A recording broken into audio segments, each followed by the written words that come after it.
Amém, meus irmãos. Como é bom a gente estar aqui na casa de Deus. Deixa eu fazer uma pergunta aí. Quem foi na janta ontem à noite? Levanta a mão aí. Nossa, gente, aquela janta de ontem foi poderosa, hein? Foi uma coisa sobrenatural. Eu confesso para vocês que hoje nem almocei. É para tentar compensar o pecado de ontem, né? Todo mundo saiu pecador ontem de lá, né? Porque crente não bebe, mas o que come, né? A gente é ruim no copo, mas no garfo a gente peca igual, né? Os piores aí dos bairros, eu acho.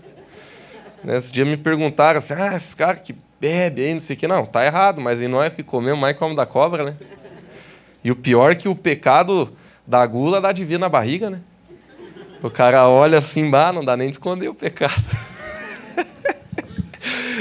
Quem que não tá conseguindo esconder o pecado aí? Olha pra baixo aí. Minha gente. Mas foi muito gostoso, né? Você que participou, obrigado por você ter participado. Foi muito gostoso, né? A Adri, junto com a sua equipe, com a Silvana, Marlene, Kétura, tinha um monte de gente lá se atracando lá na cozinha. E, nossa, foi muito gostoso. Não estava bom, gente? Tava bom pra caramba.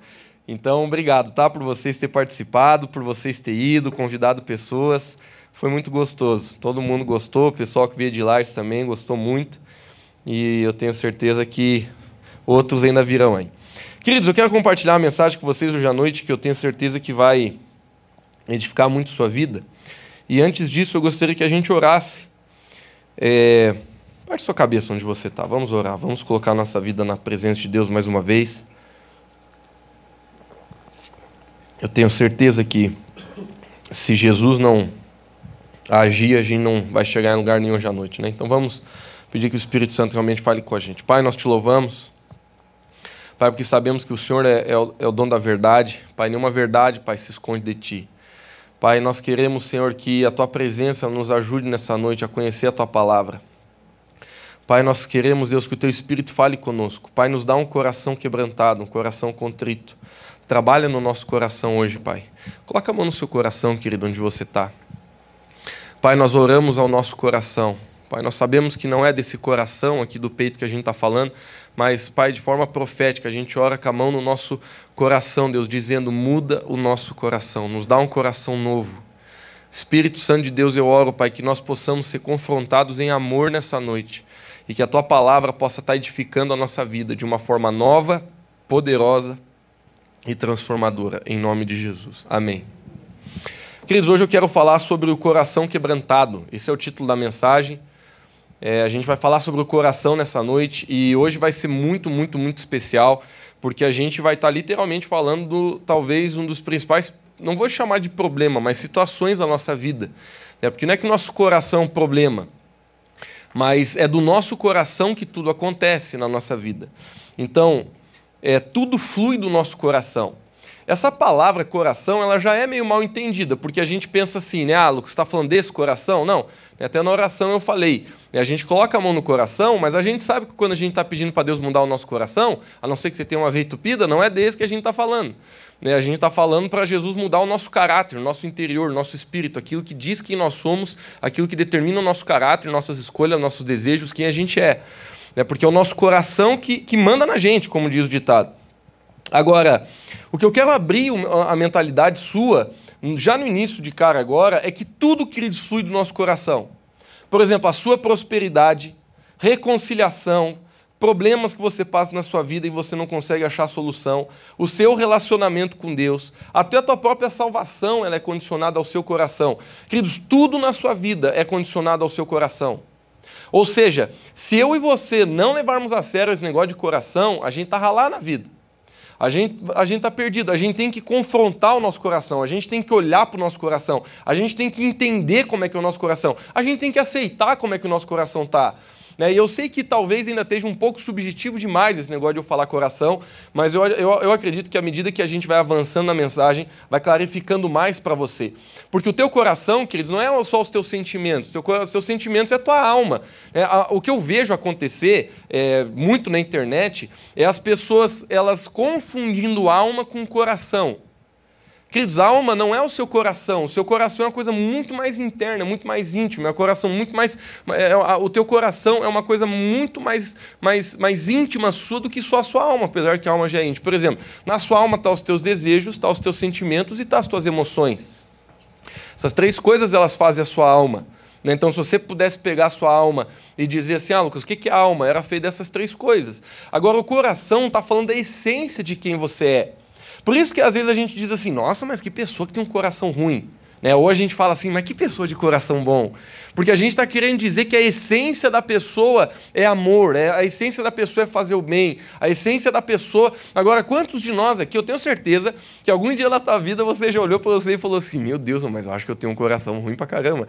Porque você fez alguma coisa, talvez até escondido, talvez até sem alguém ver, e você olha para dentro de você mesmo e você diz assim, nossa, mas que coração ruim. Por quê? Porque, querido, tudo que nós somos, tudo que as decisões que tomamos, tudo que temos, tudo que a gente reflete está refletindo o coração. Então, é muito necessário que eu e você, a gente deixe Jesus tocar o nosso coração. Então, eu já vou avisar de cara que a mensagem hoje é daquelas um pouco exortiva, assim. A gente vai ouvir uma palavra que é, assim, eu vou tentar rir bastante, se eu lembrar de uma piada, eu conto, para tentar dar uma nivelada no negócio, mas hoje a gente vai estar lidando com o nosso coração. E, gente, o nosso coração, daqui a pouco a gente vai ler o livro de Jeremias, ele não é bom de lida. O nosso coração, na verdade, ele é ruim de lida. Muitas vezes o nosso coração ele não está querendo cooperar com as coisas do Senhor. E por isso que é tão importante a gente confrontá-lo. Bom, eu quero começar lendo alguns versículos aqui. Alguns deles eu vou abrir, alguns deles eu lembro de cabeça, eu vou só falar, tá? Romanos 10:10 é um versículo bem conhecido que diz assim, com o coração se crê, com a boca se confessa, mas com o coração se crê a respeito da salvação. Então, a Bíblia está dizendo, queridos, que é com o coração... Essas palavras, vai falar muito essa palavra, tá? Com o coração que a gente crê, ok? Com a boca a gente confessa, mas com o coração a gente crê a respeito da salvação. Então, primeira coisa, queridos, que eu quero fundamentar a tua vida, você é salvo ou não, dependendo do seu coração. Porque a salvação, ela não tem a ver com aquilo que você fala. Por isso que a Bíblia diz que a boca fala do que o coração está cheio, certo? Agora, é errado ou é certo eu dizer que tem gente falsa no mundo? Certo, não é verdade? Então, porque a Bíblia diz que a boca fala que o coração está cheio, mas tem muita gente que fala do que não está no coração, porque a pessoa está sendo falsa. Então, o que é falsidade? Falsidade é você falar algo que não está no teu coração. Falsidade é você falar algo que não é verdade. Falsidade é quando você oculta. Eu sei que ninguém aqui é falso, eu estou falando de pessoas realmente que a gente conhece, fora daqui. Mas o que é falsidade? Falsidade é a sua boca não condizir com o seu coração. Porque... tem pessoas que elas se acham verdadeiras demais, mas que na verdade elas são, desculpa a palavra, tá? Mas são burras, porque elas têm um excesso de sinceridade que na verdade não é sinceridade, é outra coisa. É a pessoa não ter noção. Né? Se alguém não gosta do meu cabelo, não fale, porque senão ficar desanimado, não sei que você seja muito amigo meu. Né? Então tem gente que diz assim, não, eu sou sincero, teu cabelo tá bomba hoje. Então beleza, mas a gente não sai por aí falando, por exemplo, que a gente pensa do que a pessoa tá, o cabelo, coisa. Então o que é excesso de sinceridade? É falta de sabedoria. Agora, a sinceridade que edifica é aquela que Jesus quer que a gente tenha. Então, sinceridade, assim, olhando para a raiz desse termo, é você literalmente não ser duas caras, é você literalmente aquilo que você é. Então, por exemplo, eu estou aqui, eu sou pastor dessa igreja, estou com o microfone na mão, eu tenho muito erro, eu tenho muita falha, eu tenho muita coisa que eu estou pedindo que Deus me mude, eu tenho muita coisa que eu peço, Deus tenha misericórdia na minha vida, eu quero ter um novo coração. Às vezes eu faço umas coisas que eu fecho os olhos assim, triste, dizendo, Jesus, como eu preciso mudar. Todos nós somos assim. A gente não precisa colocar... O que é religiosidade, por exemplo? Religiosidade, na sua essência, é você colocar uma máscara na frente do teu coração e dizer que você é perfeito, quando na verdade você não é. É isso que a religião faz, é tentar colocar você num lugar que não é seu, é de Deus. Então a gente diz assim, não, eu sou o cara, mas não, religiosidade, queridos, nos afasta de Deus, nos aproxima. Não é o foco da minha mensagem, mas se você ver quais eram as pessoas que Jesus tinha problema, eram com os religiosos. Porque Jesus ele chegava num camarada pecador, terrível mesmo, cobrador de imposto, encontrava uma prostituta, com esse povo parecia que era tão fácil de Jesus lidar. Não porque eles não pecavam, não porque eles não tinham seus erros, mas porque eles tinham um coração quebrantado. Agora pegavam um religioso velho com a Bíblia debaixo do braço, nem estou dizendo que é errado andar com a Bíblia debaixo do braço, se você anda, pode andar, mas às vezes a gente encontra aquelas pessoas assim, religiosas que dizem assim, não, porque eu sou isso, eu sou aquilo, eu sou diácono, eu sou pastor, eu sou o apóstolo, Sabe, a pessoa fica se colocando dentro de um pedestal, rapaz, e Jesus, quando encontrava essa negada, fechava o pau. A Bíblia chama eles, que tinha uma classe lá que Jesus, de vez em quando, o couro estava comendo, Jesus, ele dizia os fariseus. Por quê? Porque eles jejuavam, eles oravam, eles faziam muita coisa. E eu vou ser bem sério para vocês, provavelmente eles pecavam menos que aquela outra galera que Jesus parecia que se dava melhor. Mas qual que era o problema, então, que Jesus tinha que fechar o conto com essa galera? É porque o coração não era quebrantado. Em outras palavras, eles não reconheciam que estava errado, eles não reconheciam que precisavam mudar. Queridos, tudo tem a ver com o coração.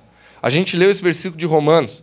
Semana passada, se você lembra, se você estava no culto, a gente falou, não é porque eu que preguei, mas aquela mensagem da semana passada, para mim, ela é muito importante.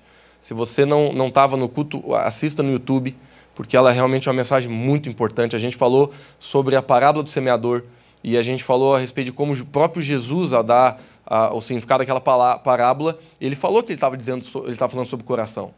A gente tinha 4 tipos de terra na parábola, não tem tempo aqui para explicar, porque a mensagem hoje é outra.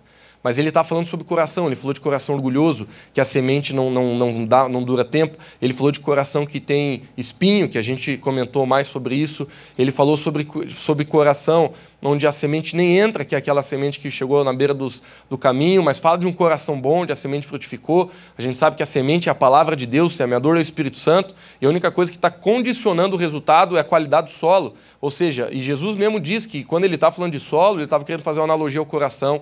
O coração é muito importante para Deus. Lá em Provérbios 4, 23, Jesus diz assim, sobre tudo que você deve guardar, guarda o teu coração. Então, semana passada a gente conversou muito sobre isso.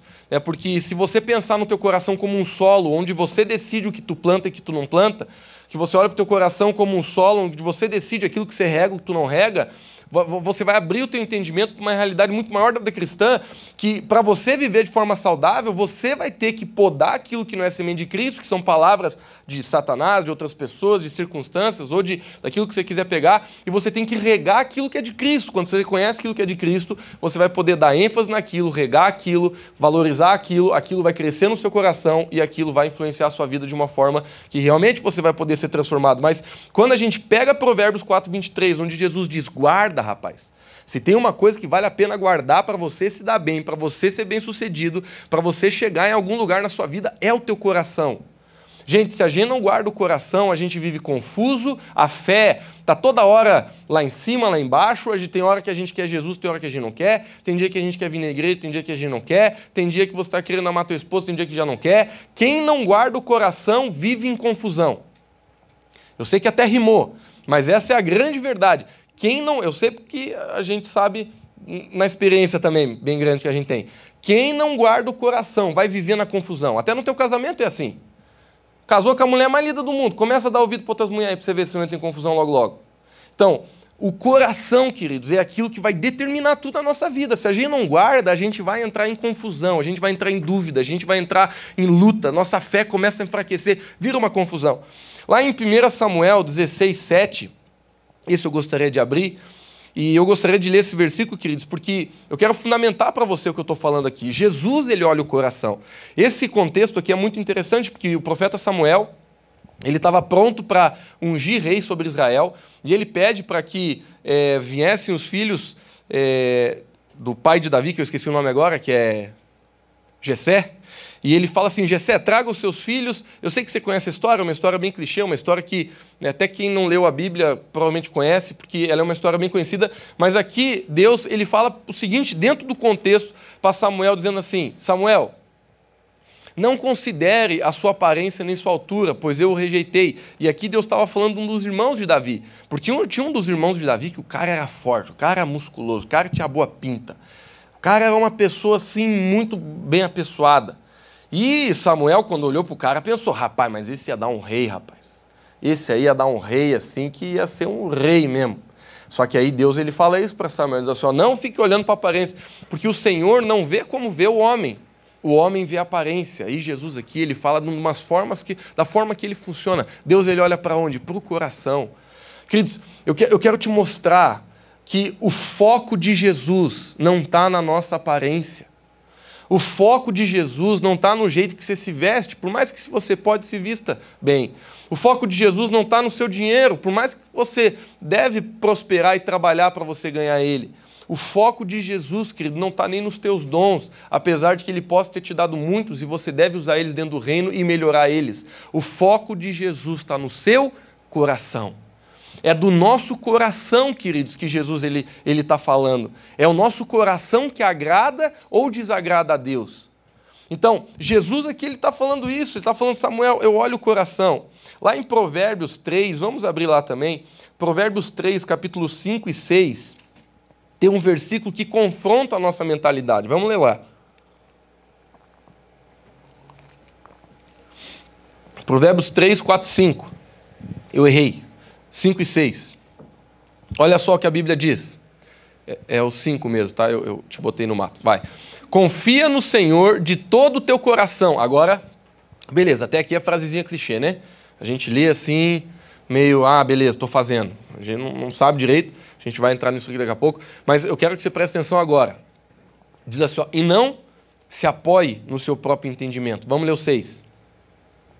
Reconheça o Senhor em todos os seus caminhos e Ele vai endireitar as tuas veredas. Querido, aqui o provérbio está dizendo assim, Salomão, que escreveu Provérbios, ele está falando o seguinte, rapaz, presta atenção numa coisa, não confia no teu coração, confia no Senhor.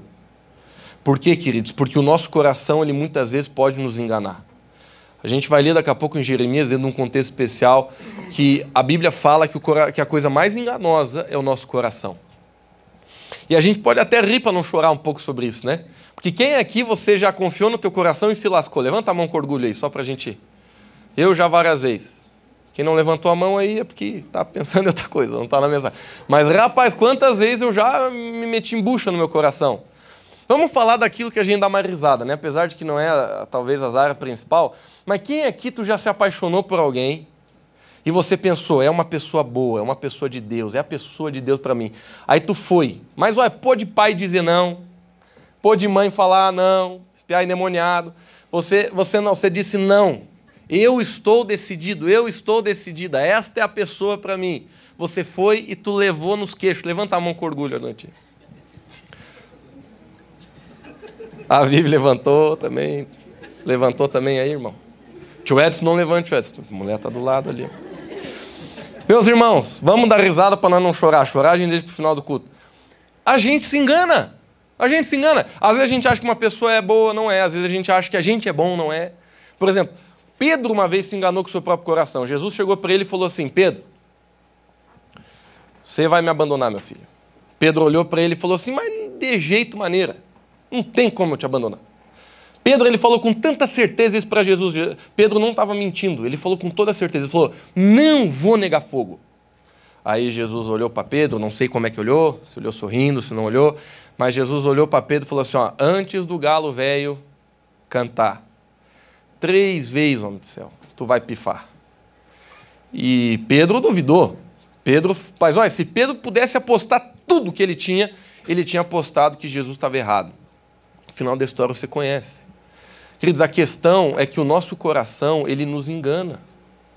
Sabe, queridos, os momentos que às vezes eu choro é quando eu acho que eu estava com Jesus por amor e de repente eu descubro que eu estava com Jesus só por interesse. Quem aqui já sentiu isso? Eu já senti tantas vezes.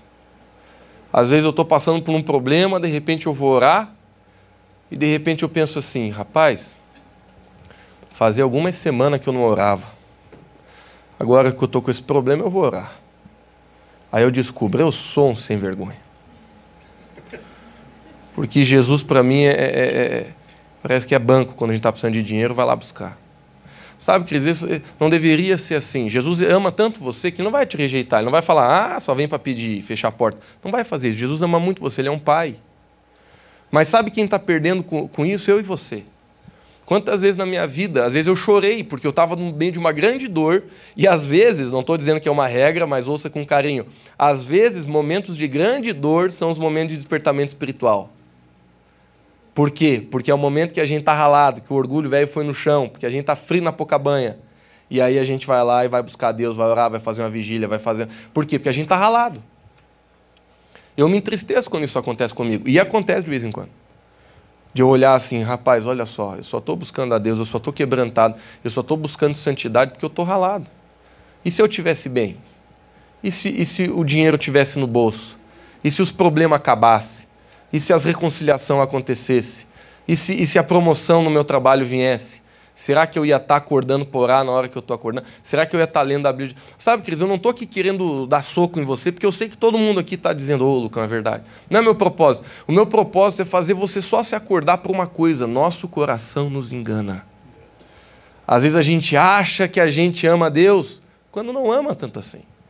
Às vezes a gente acha que é quebrantado, quando não é tão quebrantado.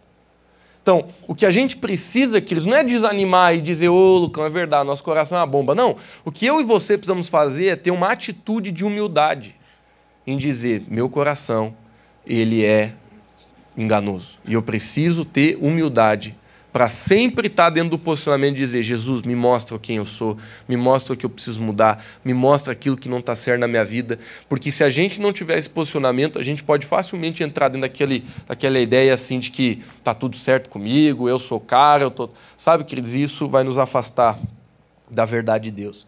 Bom, eu quero entrar aqui agora no cerne da minha mensagem, porque eu quero falar sobre sinais de que o nosso coração não está bem. E eu fiz uma lista aqui, alguns deles apoiado por um versículo, alguns deles não, até porque se a gente fosse botar um versículo para cada um aqui, talvez a gente não ia conseguir terminar a tempo o nosso culto. Mas eu coloquei aqui, queridos, alguns sinais de que o nosso coração não está bem. Então, eu sei que às vezes, quando a gente vai explicar sobre algo, é assim... como que deveria ser, às vezes é melhor a gente explicar como que não deveria ser, porque daí a gente consegue chegar em algum lugar de conclusão mais fácil. Mas vamos lá, eu acho que vai ser interessante, porque na verdade a maioria das coisas que eu vou trazer para vocês aqui, na verdade não é a maioria não, são todas, são 11 perguntas que eu e você devemos fazer para saber se o nosso coração está bom, para saber se o nosso coração está bem intencionado, para saber se o nosso coração está na direção certa. O primeiro vai lá, se você ainda está anotando, anota. Quais são os meus desejos? Querido, isso aqui é muito importante. Vamos abrir lá em Provérbios 27, 19. Olha só que versículo interessante. Provérbios 27, 19. Assim como a água reflete o rosto, o coração reflete quem somos nós. Olha o que a Bíblia está dizendo. Eu sei que naquela época, queridos, não tinha espelho como a gente tem hoje. Então o pessoal aí que gosta de maquiagem se alegra, porque naquele tempo era osso. Né? Não tinha esses espelhinhos bonitinhos de hoje, não tinha essas coisinhas hoje. Não, então o que melhor eles tinham, a maioria deles pelo menos, tinha uns que tinha dinheiro que ainda tinha assim umas pratas para se espelhar um pouco melhor. Mas a galera, quando queria dar uma arrumadinha no cabelo, tinha que ir num rio, num lago, alguma coisa, para poder olhar para a água e se espelhar, porque não tinha esses espelhos, a tecnologia não estava lá grandes coisas naquela época para espelho. Então, por isso que a Bíblia está dizendo assim, ó, assim como a água reflete o rosto. Vamos atualizar esse versículo? Não me entenda mal, eu não estou mudando a Bíblia, tá, gente? Pelo amor de Deus, eu não tenho esse poder. Vamos atualizar, vamos trocar a palavra água por espelho? Porque se fosse escrito hoje, é assim que ia ser escrito. Como o espelho reflete o rosto, o nosso coração reflete quem a gente é. O que acontece quando você olha para o espelho? Você está vendo a tua imagem. E hoje, com a qualidade que a gente tem de espelho, você vê uma coisa assim bem fiel a realmente quem tu é. Você consegue fazer maquiagem, você consegue fazer a barba, você consegue tirar cravo. Eu não consigo, mas eu sei que tem gente que consegue. Então, você usa o espelho porque ele está refletindo quem tu é. A Bíblia está dizendo, o teu coração é o teu espelho. E ele está refletindo quem você é. Queridos, olha só, essa pergunta é muito importante. Eu vou fazer ela de novo. Seja sincero com você. Hoje você vai ter que ser sincero com você, senão você não vai aproveitar em nada o culto. Quais são os teus maiores desejos na sua vida? Quer ver, ó? Não é pegadinha do malandro, tá? Apesar de que alguns aqui vão talvez ficar tristes com a resposta, mas se eu perguntasse para você qual é o teu maior desejo, o que você responderia? Não, ninguém vai precisar responder, tá? Só pensa.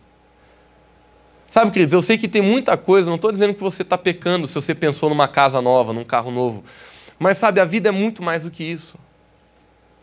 E quando eu digo assim, ó, quais são os teus desejos, os nossos desejos refletem o nosso coração. Davi, a Bíblia chama ele de um homem segundo o coração de Deus. Então Davi é o homem que a gente tem que estudar nessa mensagem de hoje, pelo menos. Porque a Bíblia diz que Davi tinha um homem segundo o coração de Deus. E quando você lê os Salmos, que foi a maior parte, foi ele que escreveu na Bíblia, em muitos momentos ele reflete o que desejava a alma dele. Por exemplo, Tem um versículo muito conhecido que Davi dizia assim: Senhor, assim como a corça deseja pelas águas, a minha alma clama por você. Davi era um pastor, ele andava no campo direto. Então, esse animal que ele está chamando de corça era tipo assim um bezerrinho diferente, era mais para um veado mesmo assim. E esse animal, quando ele estava com sede e ele sentia o cheiro da água, ele gritava. Então, às vezes, eu imagino Davi lá cuidando das suas ovelhas, de repente ele ouvia um grito de uma corça a 2, 3 quilômetros de distância. E de repente ele pensava: rapaz, olha essa corça, está com sede. E de repente um dia ele estava conversando com Deus, ele estava no seu tempo com Deus, e aí ele estava com tanta vontade de ter mais de Deus na vida dele, que ele foi tentar expressar aquilo para Deus. Do que ele lembrou? Da corça. Porque a maior referência que ele tinha de alguém desesperado por uma coisa, talvez era aquela corça, que ele ouvia quando ele estava cuidando das ovelhas. E ele dizia: rapaz, essa corça está com muita sede, olha o grito dessa hoje. Talvez todo dia ele ouvia uma corça gritando, não sei, a região dele devia ter. E ele ouvia a corça, e de repente, quando ele estava orando, ele falou: Jesus, assim como a corça grita pela água, o meu ser deseja você. Sabe, queridos, eu realmente não tenho tempo para ficar muito em cada ponto aqui, mas os nossos desejos, eles refletem muito o nosso coração.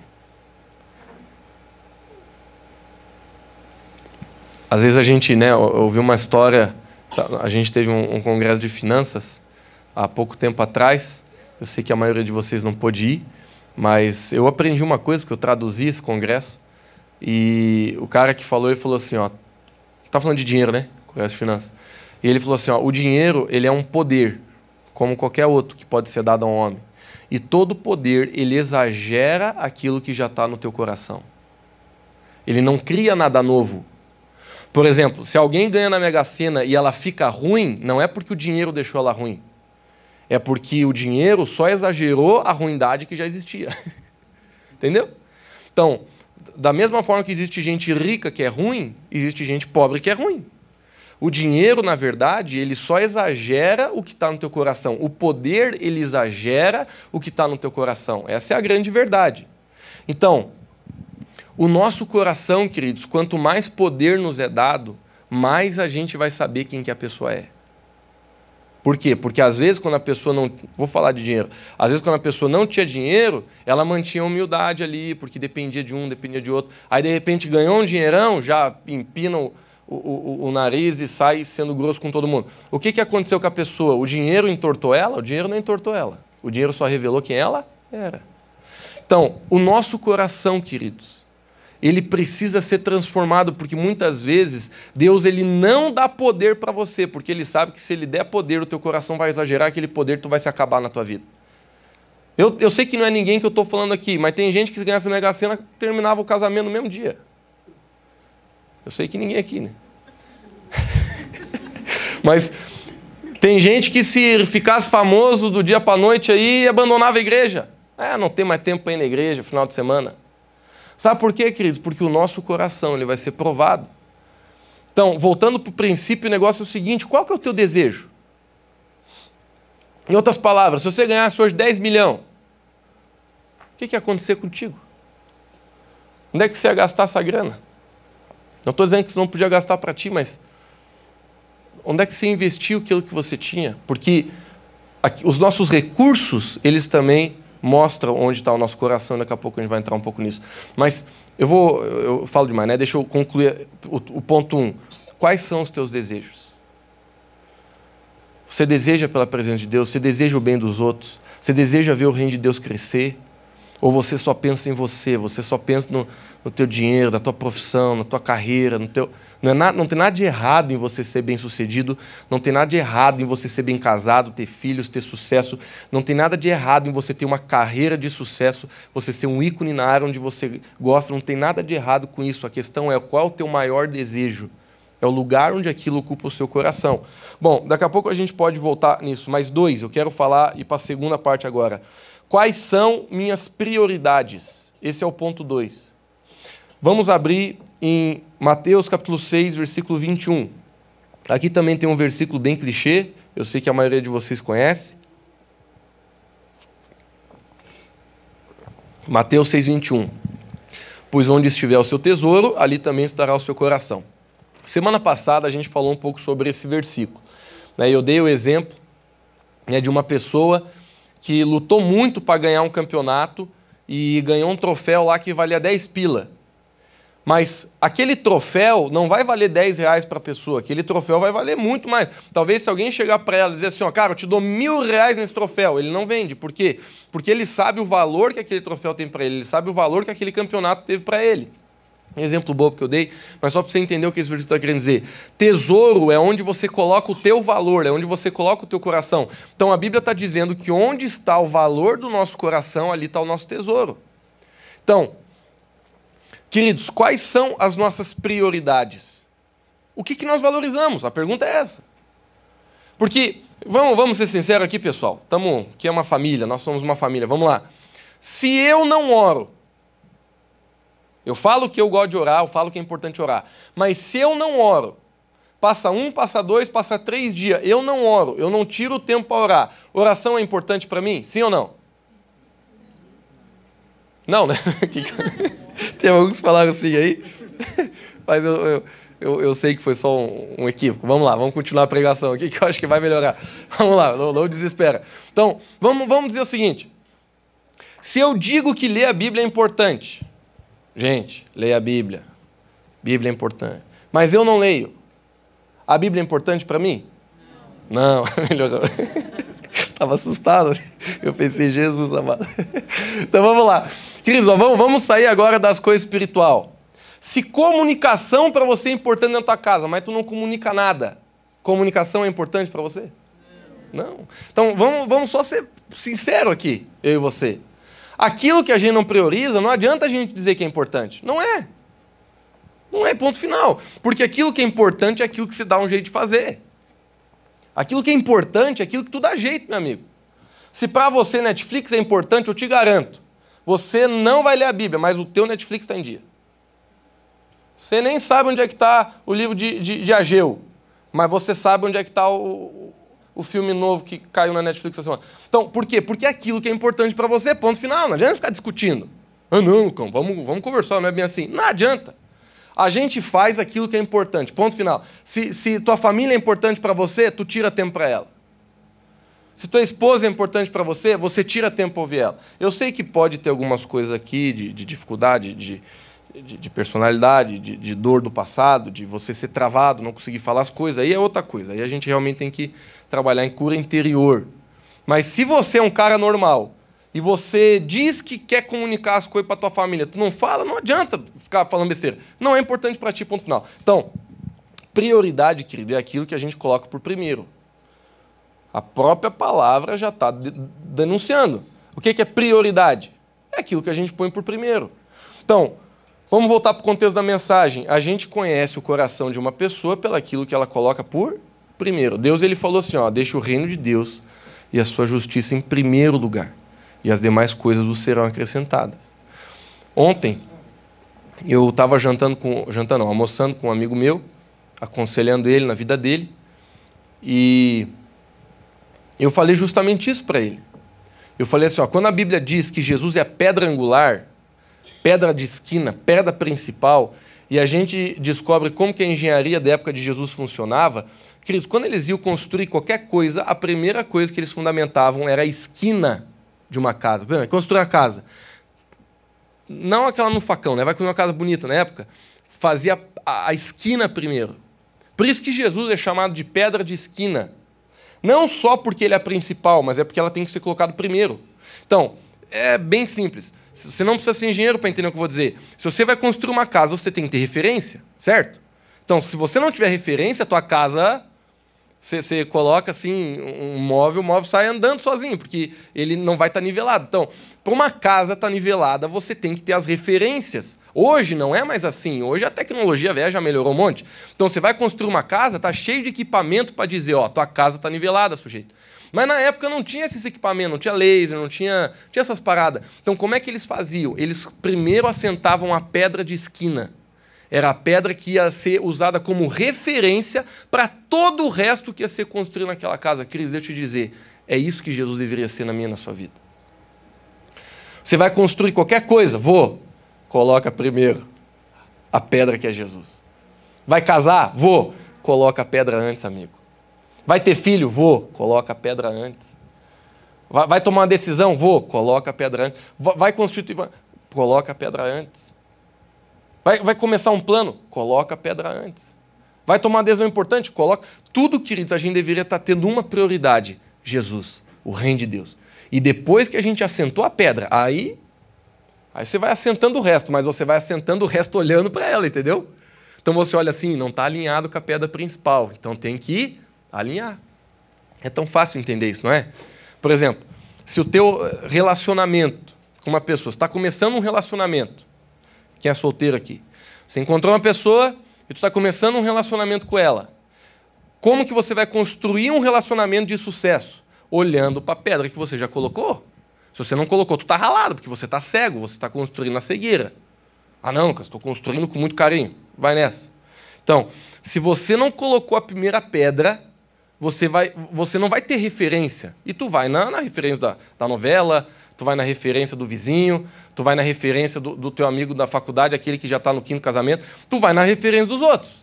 Não, porque é isso, é aquilo. Mas se você quer construir, tu quer ter sucesso, meu amigo, a referência tua é a palavra de Deus, é Jesus Cristo e pessoas que têm tentado fazer da palavra de Deus no norte da sua vida. Então, você vai fazer qualquer coisa, tu olha, será que está alinhado com a pedra? Você calcula e tu vê, tá. Então vamos embora. Assenta o tijolo e vai embora, meu filho. Porque Deus tem muito para construir na tua vida. Deus quer que você seja bem-sucedido em todas as áreas da sua vida. Na área financeira, emocional, espiritual, física. Deus quer que você seja bem-sucedido. Mas Ele está dizendo, coloca primeiro a pedra de esquina, não porque Ele quer se achar, não porque Ele está querendo te dominar, mas é porque Ele ama você. E Ele sabe que tudo aquilo que é construído por referência na pedra vai dar certo no final. Vai vir a chuva, vai vir os ventos, vai vir os problemas e a casa não vai cair. Por quê? Porque tudo foi colocado, cada tijolo foi colocado por referência certa. E assim, isso é prioridade. Então, a gente vê como é que está o nosso coração também pelas prioridades da nossa vida. Porque se a gente não tem prioridade, a gente não faz. Terceiro, é outra pergunta. O quão eu tenho buscado a santidade? Lá em Salmo 51:10, vamos abrir lá fazendo um favor? Salmo 51:10.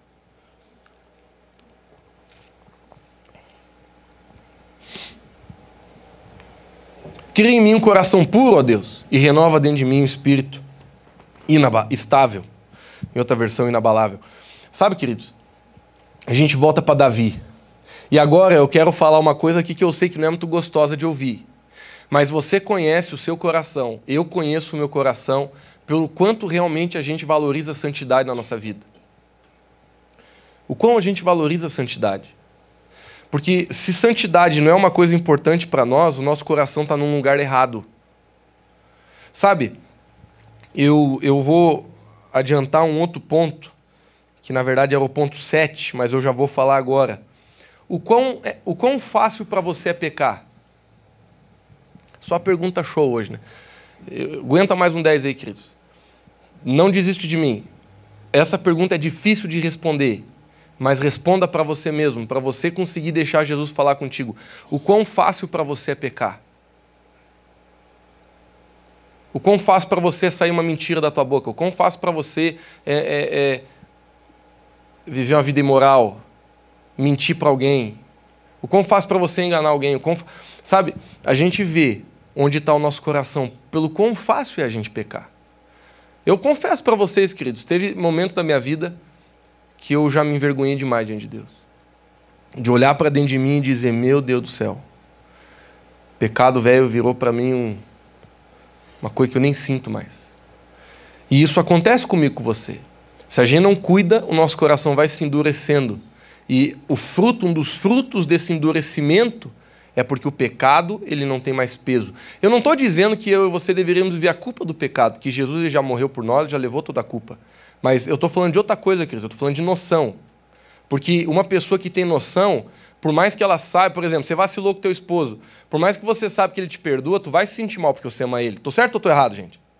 Então, existe um tipo de pregação de graça aí meio desgraçada, que tenta dizer que, não, pecou, meu amigo, levanta a cabeça e sorri e toca a vida porque não dá nada. Eu entendo o que está querendo ser dito, eu entendo que Jesus morreu, ele pagou o preço, a gente não tem que pagar nada, a gente não tem que fazer nada do que eu e você possamos fazer vai literalmente fazer Jesus perdoar mais ou menos. Jesus já perdoou, ele morreu na cruz do Calvário. A pregação é essa mesmo, ela é radical, ela não parece justa, porque Jesus morreu por você, por qualquer pecado que você tenha feito, e não adianta você carregar culpa, condenação e nem um sentimento ruim.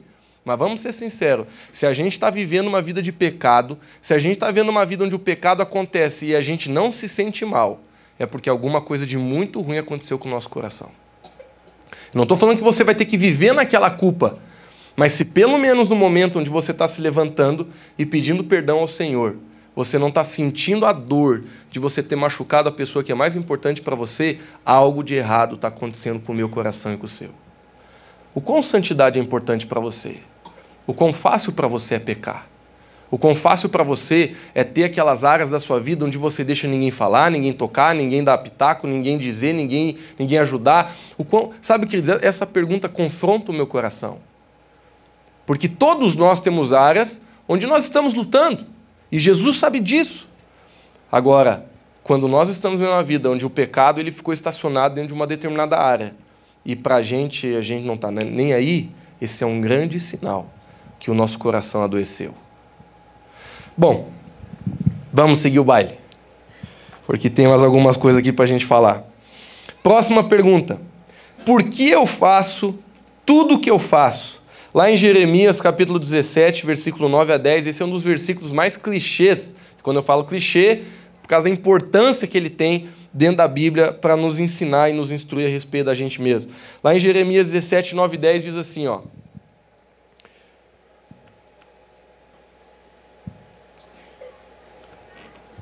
Jeremias, aí, pronto. O coração é mais enganoso que qualquer outra coisa. Olha só como a Bíblia não está nem vindo com tranquilidade. Qualquer outra coisa. Aí ele diz assim, ó. E sua doença é incurável. Quem o poderá compreendê-lo? Aí a gente pensa assim, então estamos ralados. Agora o próximo versículo, ele dá a resposta para a gente. Olha o que a Bíblia diz. Aí Deus fala, eu sou o Senhor, que sonda o coração. O que é sondar? É ver. Uma vez eu queria descobrir o que é sondar o coração. Aí eu lembro que me deram um seguinte exemplo assim. Quem aqui já está acostumado a lidar com aqueles feijão velho bom, mas aqueles feijão velho que vem assim, cheio de coisinha, que o cara tem que dar uma cuidado. Então eu lembro, hoje não mais, não sei porquê, mas quando eu era criança, minha mãe chamava muito para escolher feijão, ajudar a escolher feijão com ela.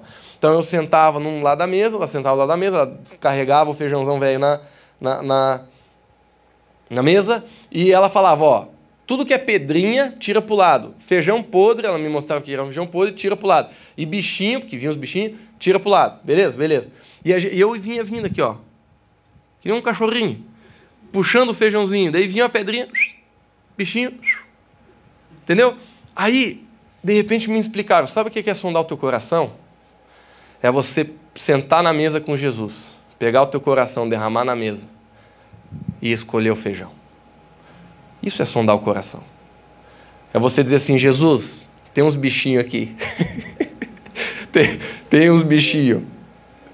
Tem umas pedrinhas. Tem uns torresmos. Mas tem. Então, Jesus, vamos lá, me ajuda aí. Porque eu sozinho, tem hora que a gente deixa passar umas pedrinhas, tem hora que a gente deixa passar. Mas a gente senta com Jesus e a gente fala. Aí o que Jesus está dizendo aqui, ó? Eu sou o Senhor que sonda o coração. Jesus está dizendo, eu consigo te mostrar coisa que sozinho você não vê.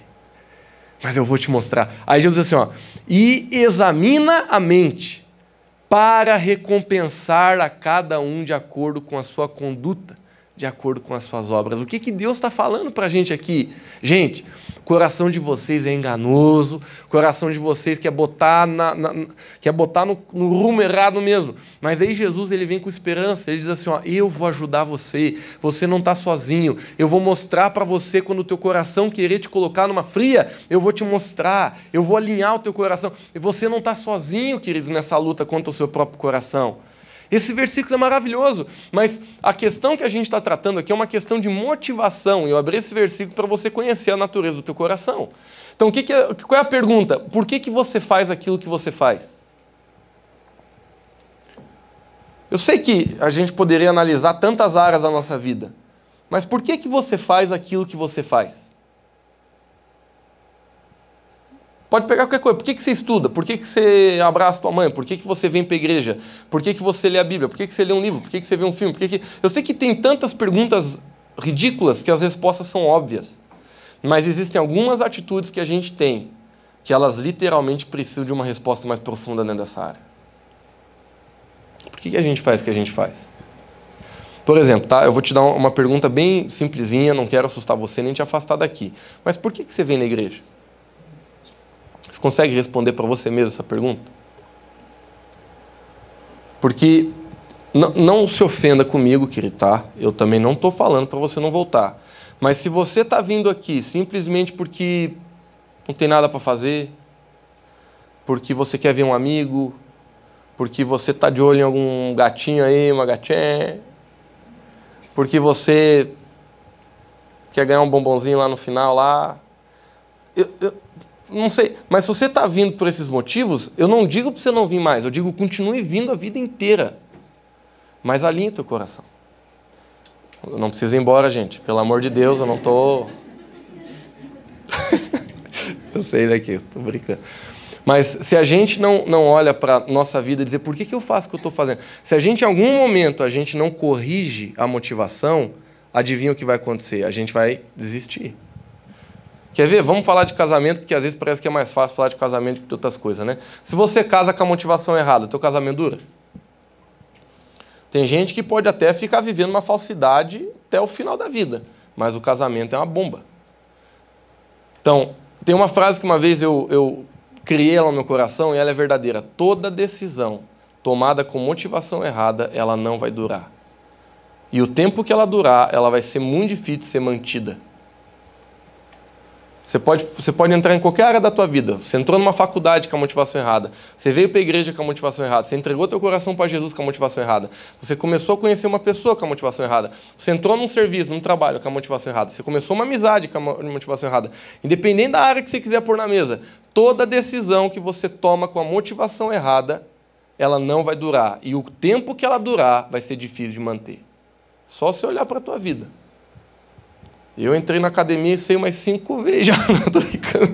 Mas porque toda decisão que a gente não toma com foco, que a gente não toma com o coração correto, a gente tem muito mais dificuldade em manter. E claro que é palhaçada falar de academia, porque a gente está falando de coisa muito mais séria aqui, né? Por exemplo, eu já vi muita gente entregar sua vida para Jesus e em algum momento desistir dessa decisão.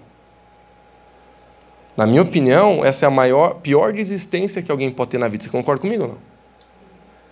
Pior até do que terminar um casamento. Porque você diz, Jesus, tu é o Senhor da minha vida. Eu reconheço que você morreu por mim. E depois você gosta na cara dele e sai?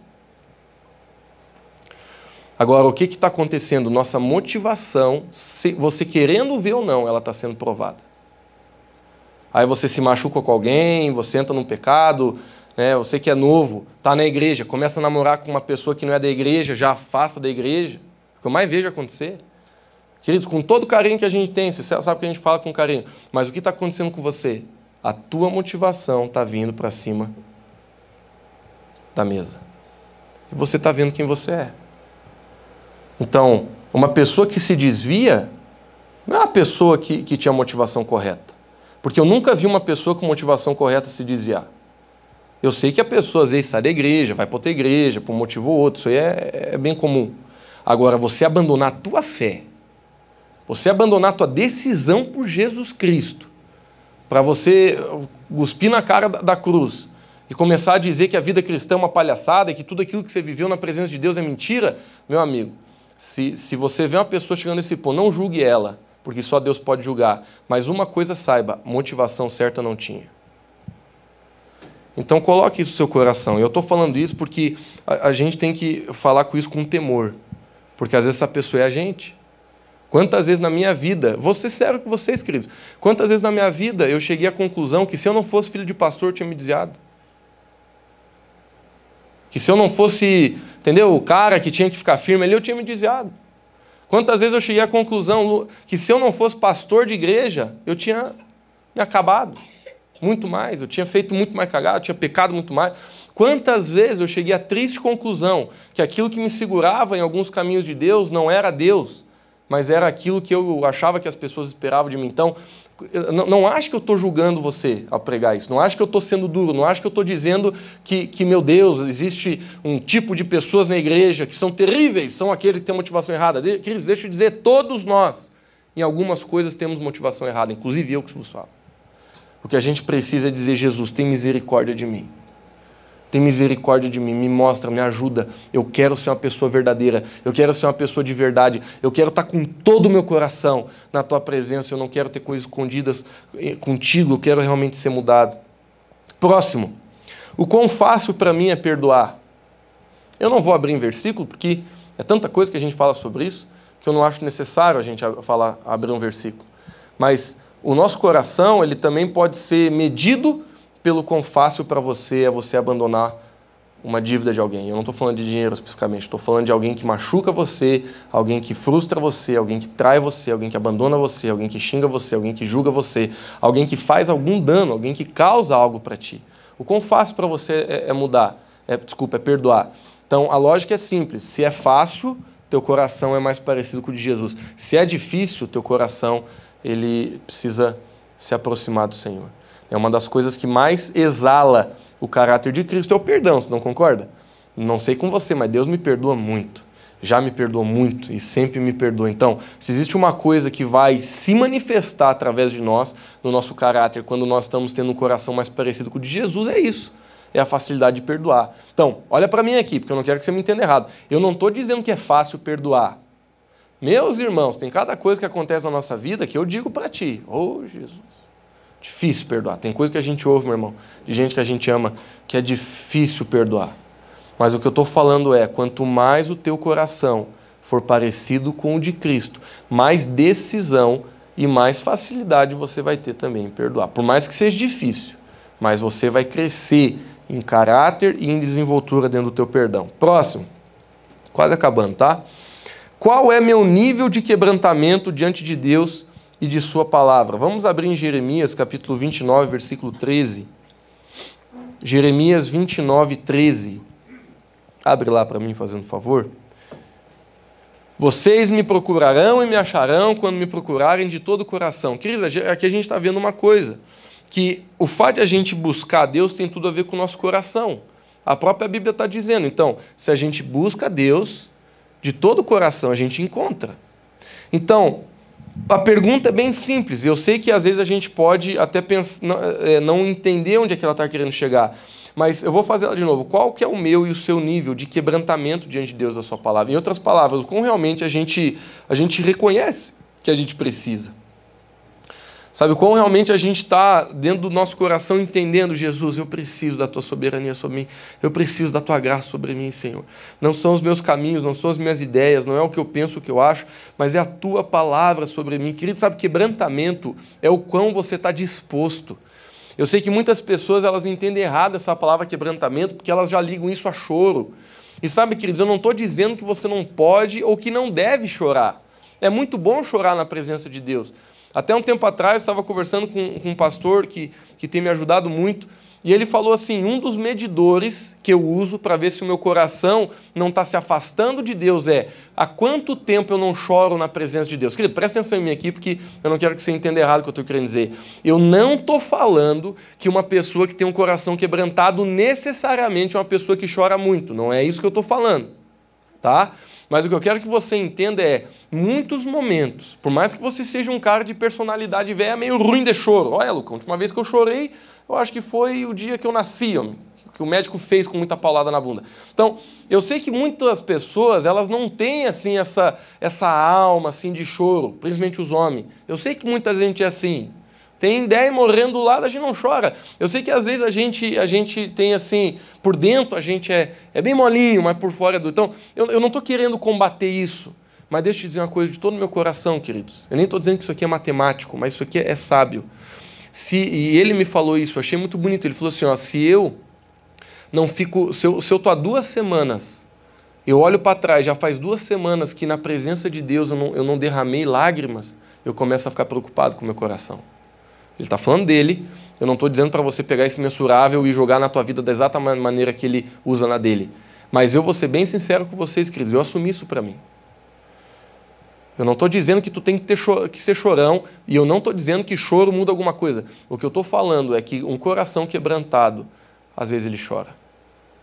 Ele chora porque na presença de Deus ele sente o amor de Deus, ele sente a grandeza de Deus, ele sente o quanto Deus é bom, a presença de Deus vem sobre ele sabe o quanto que precisa de Deus, e é um quebrantamento, queridos, que leva a gente a se colocar debaixo do Senhor e dizer, eu preciso de Ti.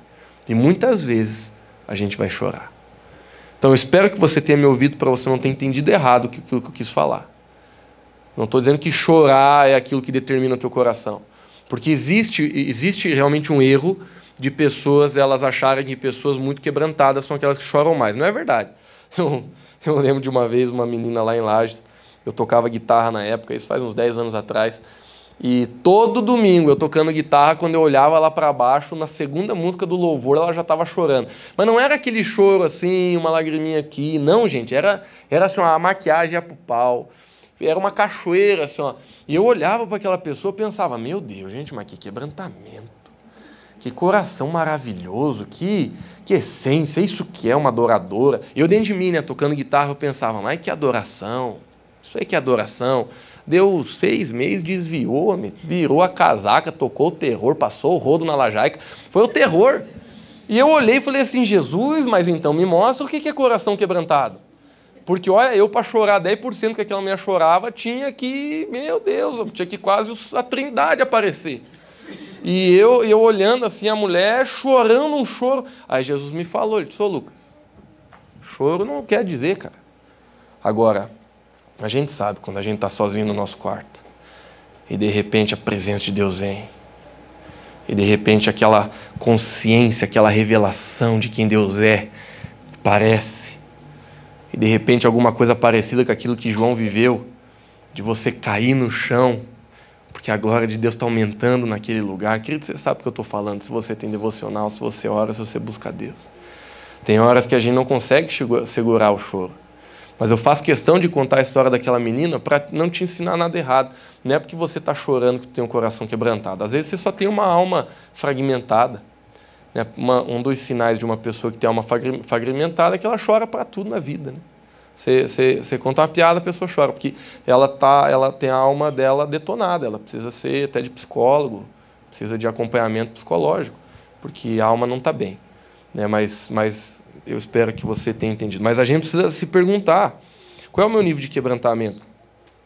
Só mais alguns, tá, queridos? Vamos lá. Próximo, o quão você está comprometido em ter o coração de Jesus pelas pessoas? Queridos, agora presta atenção em mim aqui, porque agora eu quero ter um papo reto contigo. Reto com você. Não adianta eu e você dizermos que nós temos um coração bom se a gente não ama as pessoas. Ah, Lucas, eu amo as pessoas.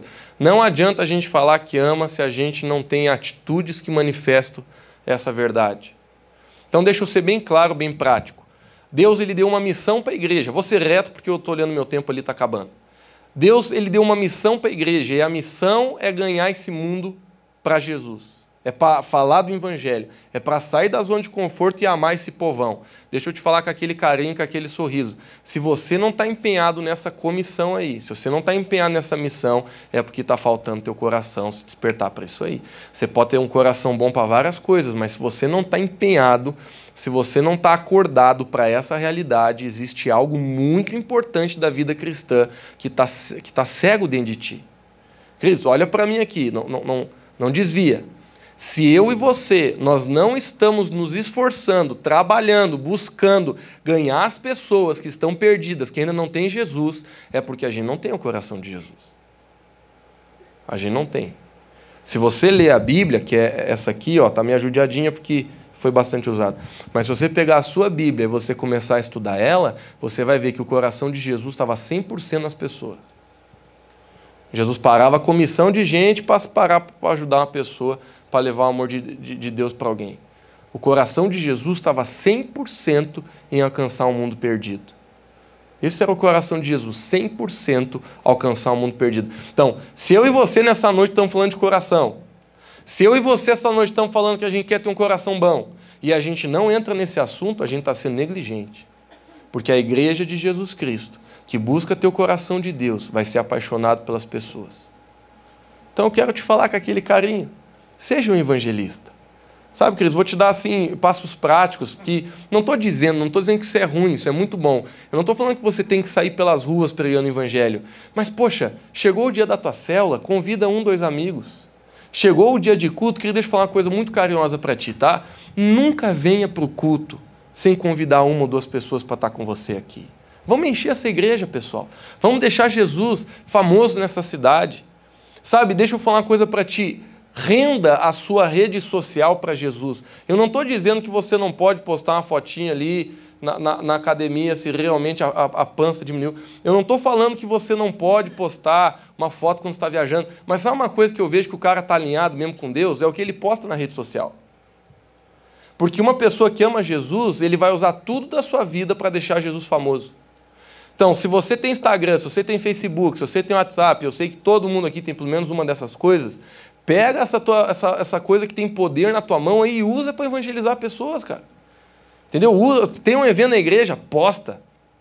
Cola no teu Facebook, marca as pessoas que você quer trazer, vai ter a tua célula, faz um post. Ô, Lucas, o que você está falando? Eu estou falando de você saber ter inteligência para alcançar as pessoas. E se hoje está todo mundo, os adolescentes estão há mais de 6 horas por dia com o celular na mão. Os jovens estão mais de 5. Até os adultos hoje estão há mais de 3, 4 horas. Estou falando de dados que o pessoal está estudando aí. Tudo mudou. Todo mundo aqui está toda hora no celular. Usa isso para trazer pessoas para Cristo. Usa isso, rende a sua rede social. Faça isso, queridos. Divulgue a igreja, divulgue sua célula, divulgue o que Deus está fazendo. Colhe um testemunho, coloque lá uma foto de você correndo na rua e aí você escreve o teu testemunho lá embaixo. Jesus mudou minha vida. E aí embaixo você começa a colocar um textão daquilo que Jesus fez. O que eu estou falando, queridos, é que seja inteligente através da internet. Você viu, mês passado a gente fez o SOS Família, né? Tem gente que chegou aqui que eu fui cumprimentar antes do culto começar. Oi, tudo bom? Como é que é seu nome? Tal. Como é que você chegou aqui? Quem te convidou? Ninguém. Mas como é que você veio? Eu vi no Face. E vim. Sabe, queridos, eu estou te falando de uma estratégia muito importante e que nós, como igreja, precisamos abraçar. Use teu Facebook, teu Instagram e teu WhatsApp para trazer pessoas para Jesus. Seja como Jesus. Jesus não tinha WhatsApp, mas Jesus, tudo aquilo que ele podia fazer, ele fazia para levar pessoas a Cristo.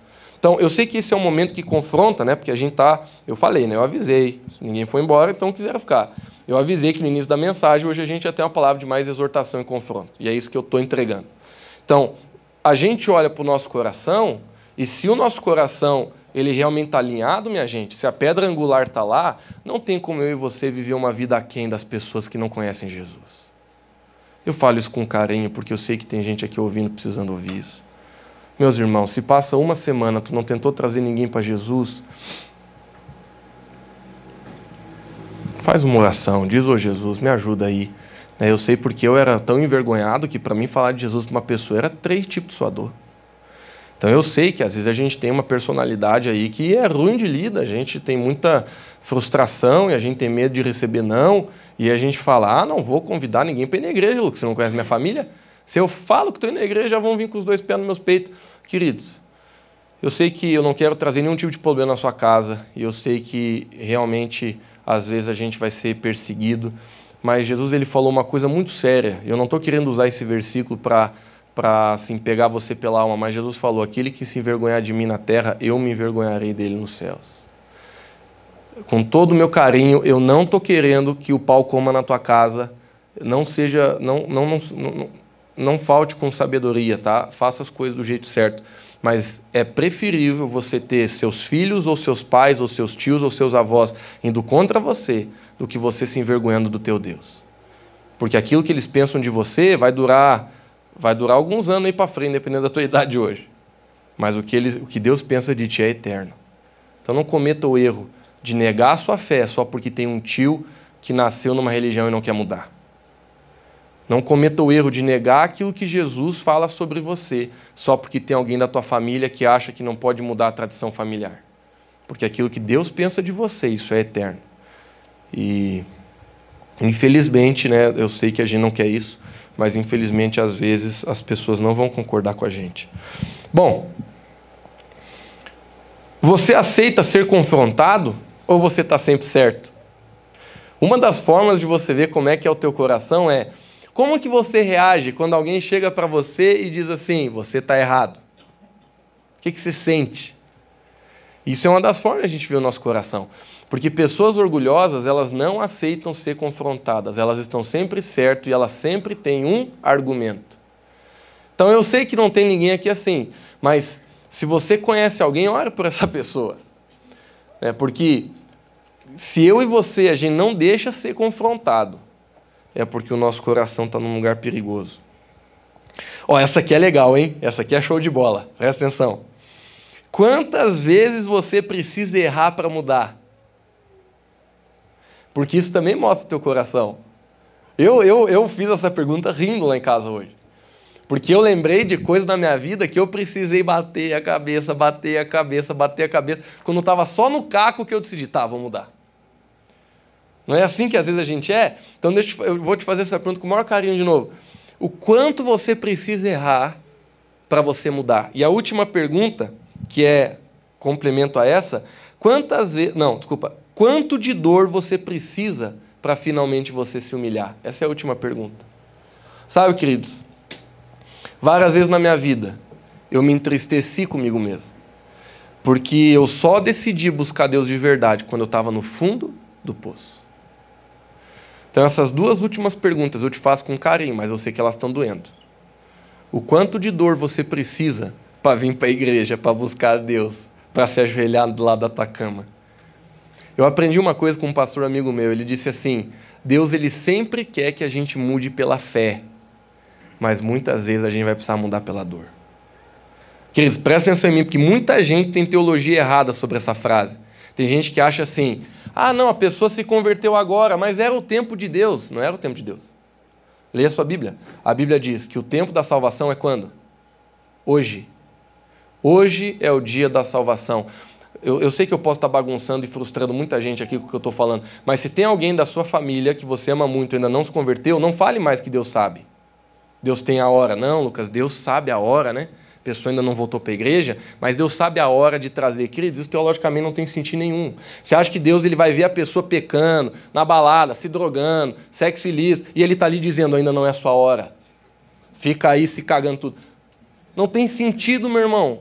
Eu sei que a gente gosta de falar isso, porque a gente gosta de aceitar as coisas dessa forma, mas teologicamente falando, não tem sentido você falar isso. Você acha que Deus vai deixar o cara fritando? Fica aí no pecado mais um pouquinho que ainda não chegou a sua hora. O que a Bíblia diz é, hoje é o dia da salvação. Por que ela não se converte então? Porque ela é orgulhosa, ponto final. Tem esse negócio de, é o tempo de Deus. Você só se converteu hoje, 5 anos depois que eu me converti, pastor. Mas foi o tempo de Deus. Meu irmão, não entra nessa. Eu sei que eu estou frustrando muita gente aqui, porque é mais fácil para você ver pessoas que não estão mudando, achando que é o tempo certo de Deus. Não se engane a si mesmo. Se a pessoa não está se convertendo hoje, se a pessoa não está mudando hoje, é porque ela é orgulhosa e ponto final. Isso é bíblico. Hoje é o dia da salvação. Hoje é o dia de você parar de ter tua esposa. Hoje é o dia de você largar a pornografia. Hoje é o dia de você parar de roubar dinheiro. Hoje é o dia de você tomar jeito. É hoje o dia. Se eu e você demoramos, nós demoramos porque nós somos orgulhosos. Porque a gente não quer. Então, tudo que Deus quer mudar na minha e na sua vida, Ele quer mudar pela fé. Mas por causa do meu orgulho, muita coisa eu tive que mudar pela dor. Meus irmãos, nossa, quando eu olho para a minha vida, eu só agradeço a misericórdia de Deus. Porque quantas vezes eu tive que bater, sofrer. E lá no final do poço, quando eu achei que estava no final do poço, desci mais ainda. Quando eu achei que não tinha mais pra onde cavar, achei um poço. E de repente, lá no final, quando eu estava ralado mesmo, assim, olha, a vida está acabando, vou mudar. Então, essa pergunta, ela é macabra, mas ela revela muito do nosso coração. O quanto de dor você precisa para mudar. E eu finalizo, queridos, só citando, tá? Não vou pregar mais, mas a gente falou muito sobre um coração duro, e às vezes você diz assim, Lucas, mas o que deixa o nosso coração duro? Vou te falar 3 coisas. Pecado, amargura e orgulho. O que é o pecado? É aquilo que você faz. O que é amargura? É aquilo que fizeram com você. E o que é o orgulho? É a essência do que você decidiu ser. Ninguém é orgulhoso porque foi fruto de um meio. Ah, não, eu sou assim, Lucas, porque, olha o tanto de problema que eu passei. Não tinha, né, cara, como não ser orgulhoso? Não, querido, não entra nessa. Você é orgulhoso porque essa é a essência... Estou falando com carinho, não estou dizendo que você é, estou só dando um exemplo. Então, uma pessoa ela é orgulhosa porque ela decidiu assim ser. Porque todo homem ele pode ter o seu coração transformado se ele colocar ele nas mãos de Deus. O próprio Jeremias teve o seu momento onde Deus levou ele de madrugada lá para um lugar onde um oleiro estava conduzindo um vaso de barro. E ele diz assim, Jeremias, olha o que esse homem está fazendo. E o oleiro ele pegou o vaso, ele quebrou, e ele começou a fazer outra coisa com o barro. Aí Jesus olha para Jeremias e diz assim, será que eu não posso fazer isso com você? Será que eu não posso fazer isso com a igreja? E Jesus está falando do quê? Do coração da igreja. Será que eu não posso moldar aquilo que eu quero em você, Jeremias? Querido, eu oro para que esse culto ele tenha gerado dentro de você uma vontade de ter um coração diferente. Queridos, a Bíblia diz que é Ele que nos dá um coração novo. Talvez hoje à noite você esteja aqui e você não conseguiu ter uma pergunta aqui boa. Você pode estar aqui hoje à noite dizendo assim, Lucas, homem, de todas as perguntas que tu me fez hoje aqui, não teve uma com resposta boa. Quer ver? Eu vou lembrar você. Teve 11 perguntas que eu fiz para ti. Quais são os teus desejos? Quais são minhas prioridades? O quão eu tenho buscado a santidade? Por que eu faço tudo o que eu faço? O quão fácil para mim é perdoar? Qual é o meu nível de quebrantamento diante de Deus e sua palavra? É fácil para você pecar? O quão você está comprometido a ter o coração de Jesus pelas pessoas? Você aceita ser confrontado ou está sempre certo? Quantas vezes você precisa errar para mudar? E quanta dor você precisa para se humilhar? Ô irmão, cada pergunta dessa aqui é um balaço. Para mim é. Eu pregando aqui para vocês e o meu coração está ali. Jesus muda meu coração. Porque, meus irmãos, a gente precisa de Deus. O nosso coração é muito ruim. Eu não tô querendo que você desanime. Não é isso. A gente é o povo mais feliz da terra.